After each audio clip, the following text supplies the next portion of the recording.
Here we go. I would like to welcome Bryce Perkins to the Barstool Sports right here, the MVP, offensive MVP of the UFL. Congratulations on all your success. I know you're getting ready for Washington tomorrow night, the championship game. Give us a little feedback right now. How you feeling going into the championship? Feeling good, feeling prepared. We had a great week of practice, a little schedule adjusting, but guys did a great job. I mean, guys are locked in, and especially after an emotional win, you're not beating a team, 7 times, and then you beat them. Guys, the next week can be a little, up and down, but I think guys did a great job of preparing, and we ready to locked in. I love watching quarterbacks, and I love watching you. Your game has really taken off these last 4 or 5 weeks. You've had a lot of experience. University of Virginia. I competed with you in the preseason when you were with the Rams. Yeah. What light bulb has gone off here in the last month or so? Why are you playing so well? I think it's preparation and post-snap reads. My comfortability, post-snap seeing and making decisions has gotten a lot quicker. I think that's just over the time, even over the years, something that, I realized that, hey, this is something area you got to get better at. You got to start seeing, things because it never stays the same. And trusting the guys going out there and understanding that, you can make every throw and you don't have to rely on your legs all the time.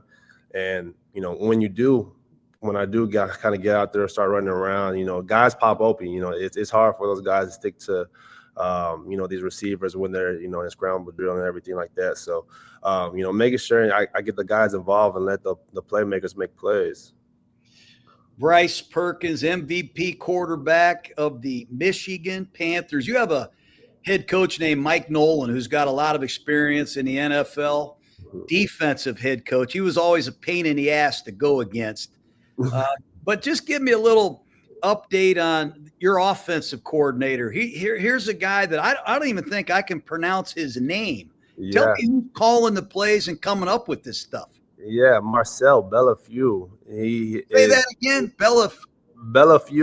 I can pronounce it, but if you ask me to spell it, I will not be able to do that. But he has Canadian football background. I know he's had some CFL background.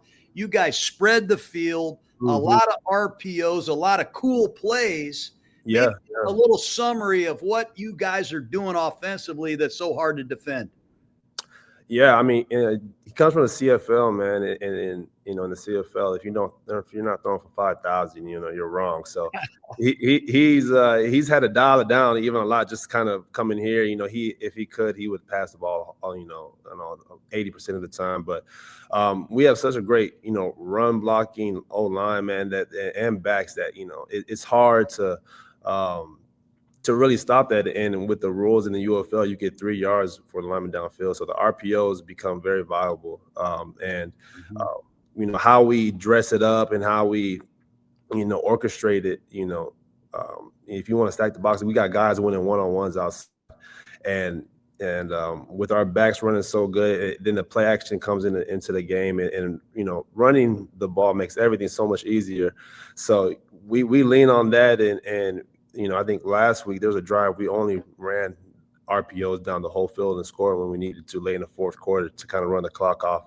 And it's tough because, you lull them to sleep, and guys get their, caught with their eyes in the backfield. And that's when those big plays happen on the perimeters. And, we work. It's something that we work all the time. And it's funny. It's a joke.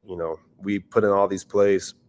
And the line's like, I don't know why we're installing all these plays. We're just going to RPO it down the throat. And those guys love it anytime they can get their head in there and make a play. So it's always fun. You're a Gruden grinder, man. If anybody's a grinder, you are. I mean, I remember you, Chandler High School. You win the state championship in Arizona. You go to Arizona. Didn't you break your neck? You had a terrible neck injury. Yeah, 2 levels. Then you got to go to Arizona Western. People don't remember that. Then you go to University of Virginia. I think you're the only Cavalier to ever beat Virginia Tech, by the way. And now you're with the Rams. You're there for a couple years. You're grinding. And now you're here in the UFL as the MVP. Just talk about your journey and where you are right now as a pro quarterback.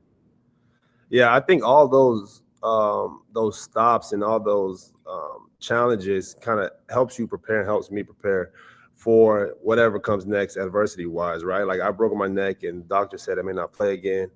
Kept the course, got clear, went to junior college, which, was different, and went to Virginia. And then, after you kind of go through something like that, anything that, you kind of go through after, you can reflect on that. So I've always in my journey reflect on the times where it seemed like it was the darkest and ended up on the other side, and just kind of teaches you to put one foot in front of the other. Understand that, your plan versus God's plan, man, it's always different, and you always end up where you need to be. You can't delay it or rush it. So, even coming out of Virginia, one of the opportunity, it was a COVID year. It was a weird year.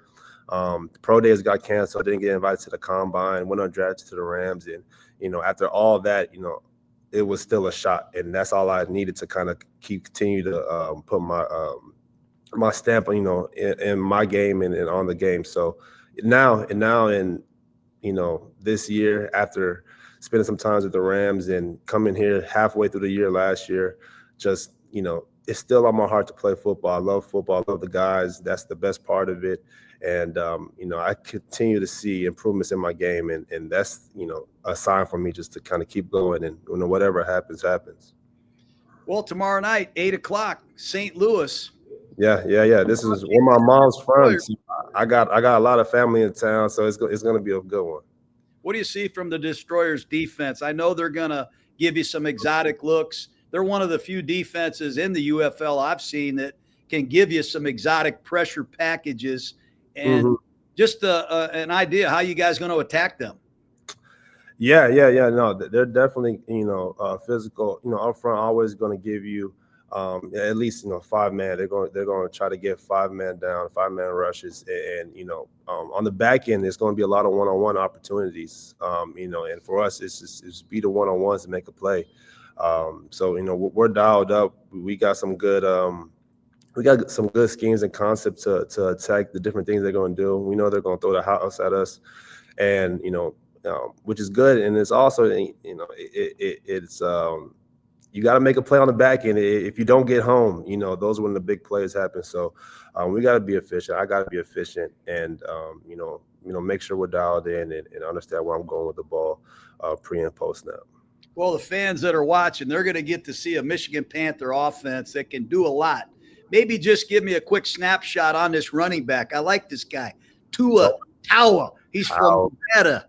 Tell fans about this Tua Tower. Is that how you say it, Tua Tower? Yeah, Tua Tower. Yeah. Toe and Toa. I call him Toe and Toa. Tell me about him. He told it, man. He is a great player, but a great, person. And his story is unique too. I mean, he's been cut, multiple times from this team. And he's always, no matter what position he's been in, he's been a blast to be around. And he runs so mean. He runs mad at the world. He runs mad at the world. And I remember when we cut him and brought him back, I think week 3, and he scored his first touchdown. And the first thing he said was, he said, "That was so cool. I want to do it again." And that right there. You better tell him to pick up some blitzes, though. Is he ready for some of these Washington defenders? Yeah. No, we're dialed. He's dialed, man. He's ultimate team player. He's ready to get his nose in there for sure. And he looks for contact. He looks for the aggressive. So no, he's dialed in. As all the other backs are as well. So it's going to be fun. Last couple for me. Tell me about Malik Turner. He's caught 40 passes. He's a guy you seem to go to in some key situations. Yeah, no, he's a pro's pro.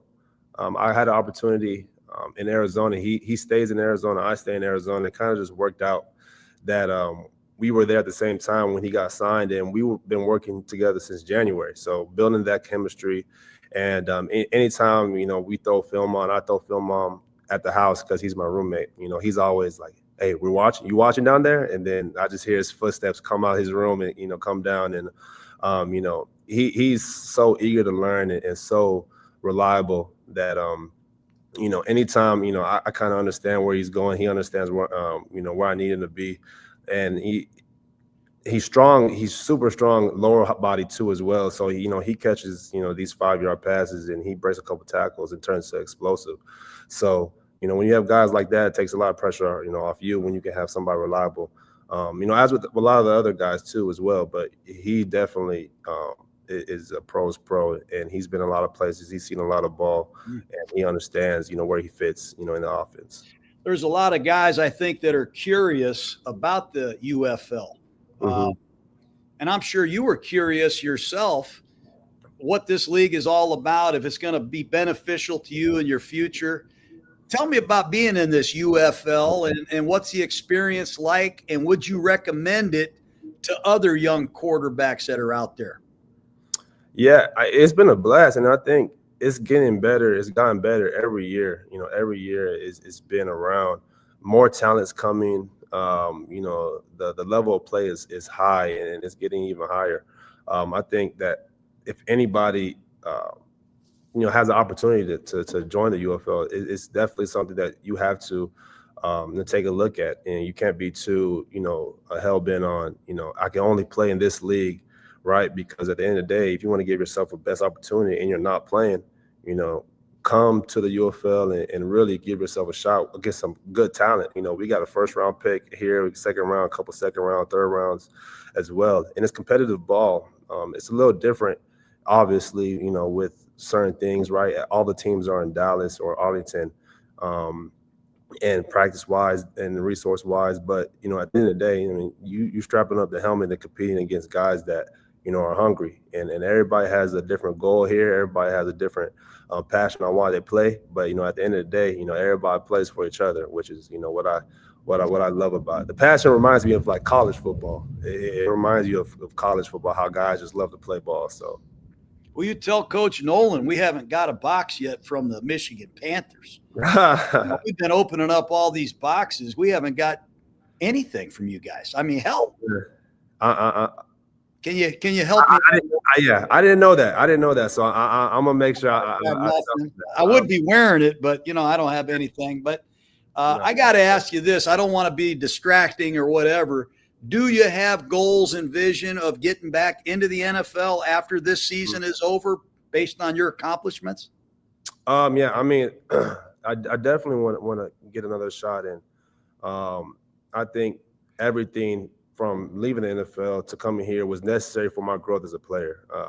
I've worked hard to be here and would love another shot. And I also understand how things go sometime, right? But right now, you definitely want to win a championship. I tell everybody, no matter what goals you have, personal goals, winning solves everything. So you win a championship and let the chips fall where they fall. But my progression as a player is something I'm proud of, and when that next opportunity comes, I'll definitely be ready. When I was watching you guys earlier, wasn't I seeing Danny Etling at quarterback? DE, yeah. He's playing good, and then all of a sudden I see here's Bryce Perkins. What happened? How did that evolve into this? Yeah, in the beginning of the year, we were kind of rotating at quarterback. He was the quarterback last year when I got here midway through the season. He's a baller too. He's awesome player to be around, super smart. And, we talk all the time. He's been, really helpful, to me too. I come off the sideline and we're always like, yeah, what are you seeing? What are you seeing? Especially in the game time too, when we're not always talking to Marcel Bellafeu because he's up in the box. So we talk a lot, and he's a player too. And with him, kind of just some injuries happen, and I'll be, Danny likes to hold on to the ball. Like sometimes you gotta, he takes some hard hits, but he is super talented, and I think this offense, thrives no matter who's at behind the center, and definitely an NFL talent, and I'm it's been a pleasure to be around him, to have him as a teammate. So I saw you guys earlier in the season play this Washington team. You guys got after their ass. I think it was like 38-14. Yeah, we were fired up, man, and playing at Ford Field too is an amazing treat, and we definitely feed off the energy. So, we know they're going to come in fired up. Remember that game, and we got to do a good job of flushing that out of our heads and understanding this is a new game, new team, new circumstances. Last thing for me, Bryce, is what's your message to your team? I mean, night before the game, championships are hard to win. Yeah, no, they are. What are going to be your short and sweet messages to the fellow Panthers the night before a championship Saturday?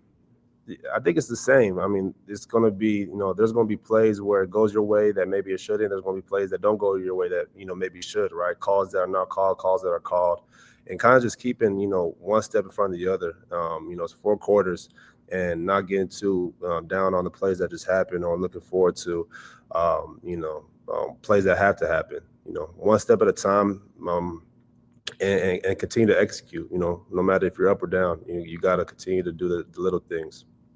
Well, we got to get you down here to the FFCA, man. Well, you and I are we going to get together or not? Hey, I'm ready. I'm looking at the board. I'm ready to get down there. So we'd love to make that happen.